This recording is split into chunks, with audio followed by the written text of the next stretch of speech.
त्र्यंबक आमचा सर्वांग सुंदर गाव. असं म्हणतात, गावाने आपले गावपण जपावे. आमचं त्र्यंबक गाव शहरी संस्कृतीच्या गाजावाजापासून थोडं दूरच. गावाच्या मधोमध छोटी मोठी वळणे घेऊन वाहणारी नदी खरं तर आमच्या गावाची जलवाहिनीच म्हणा. आमच्या गावाचा 8 वाड्यांचा समूह, एका विचाराने वागणारी माणसं, आदर आणि समर्पित भावना या मंत्राने कित्येक पिढ्या गुण्या गोविंदाने नांदत आहेत. वाड वडिलांकडून मिळालेले संस्कार, सांस्कृतिक परंपरा मोठ्या श्रद्धेने आमची आजची पिढी जोपासत आहे. खरं तर याची साक्ष देणारी आमची श्रद्धास्थाने म्हणजे आमच्या गावाची देवालय.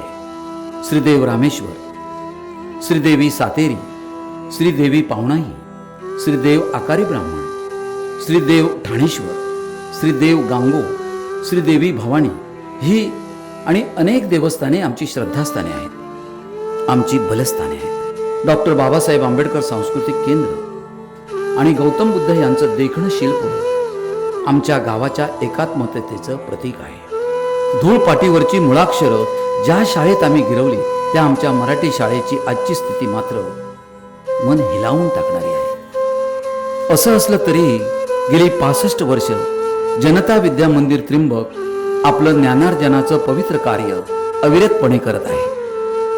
संस्थेचे विद्यमान अध्यक्ष श्री सुरेंद्र सकपाळ, मुख्याध्यापक श्री प्रवीण घाडीगावकर, माजी अध्यक्ष डॉक्टर सुधीर मेंदळे, माजी मुख्याध्यापक श्री उदय मेंदळे आणि आजी माजी कार्यकारिणी सदस्यांनी या शाळेच्या हिताकरिता खूप परिश्रम घेतले आहेत. या प्रशाळेमधून शिकून अनेक विद्यार्थी वेगवेगळ्या क्षेत्रात मोठे झाले आहेत, याचा आम्हाला सार्थ अभिमान आहे. गाडगीळ गुरुजी मोफत वाचनालय वाचन संस्कृती वाढवण्यासाठी सतत प्रयत्नशील आहे. प्रियजन हो, आमच्या त्र्यंबक गावाला समृद्ध करणारी आमची लाडकी जलवाहिनी आपली नदी पूर्णपणे बुजून गेली होती. नदीचा मुख्य प्रवाह जवळजवळ बंदच झाला होता. एप्रिल 2024 रोजी काही सुज्ञ गावकऱ्यांनी नदीच्या पात्रातील गाळ काढण्याचा धाडसी निर्णय घेतला.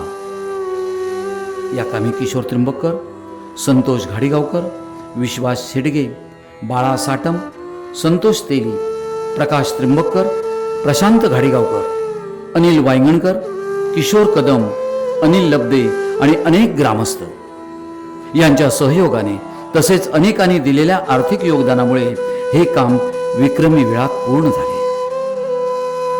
गावकऱ्यांच्या या कामाची दखल शासन दरबाराने घेतलीच. माननीय गटविकास अधिकारी तसेच माननीय तहसीलदार यांनी कामाची पाहणी करून गावकऱ्यांचं कौतुक केलं. पावसाळ्यात नदीपात्र पूर्वीसारखं मुख्य प्रवाहातून वाहू लागलं.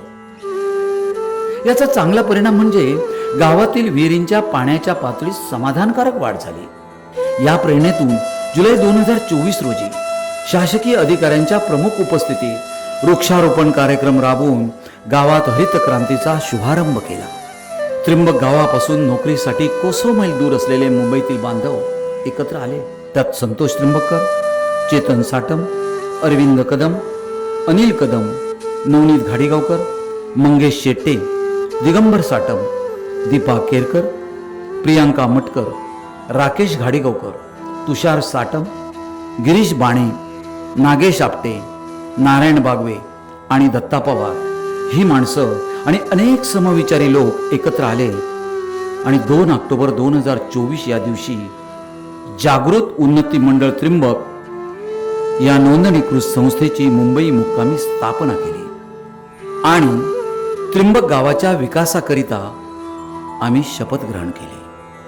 मी त्र्यंबक गावचा मुंबईकर, ईश्वर साक्ष अशी शपथ घेते की मी स्वयंप्रेरणेने मंडळाच्या विविध उपक्रमात, विकास प्रकल्पात मनापासून सहभागी होऊन यथाशक्ती, यथाबुद्धी योगदान देण्याचा प्रामाणिकपणे प्रयत्न करीन. मंडळाची ऐक्य भावना शाश्वत अबाधित ठेवण्यासाठी प्रत्येकाशी आदराने व सौजन्याने वागेन. मंडळाशी संबंधित आर्थिक व्यवहार अत्यंत पारदर्शी व चोख ठेवण्यासाठी मी सदैव तत्पर राहीन. मंडळाची संघभावना, सत्कीर्ती विश्वासार्हता मलिन होणार नाही याकडे मी सातत्याने लक्ष देईन. माझ्या त्रिंबक गावाचे कल्याण आणि समृद्धी यांसाठी मी आज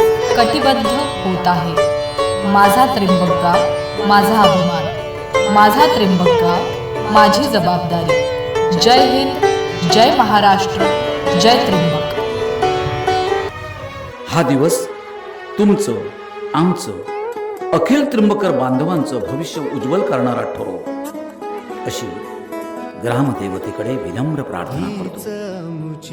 एका नव्या स्वप्नाच्या पूर्ततेकरिता, त्रिंबक गावाच्या एकूण विकासाकरिता, एका दिलाने काम करण्याकरिता आपण सर्व त्रिंबकर एकत्र येऊया आणि आपला त्रिंबक गाव समृद्ध करूया. जय त्रिंबक. समवागणे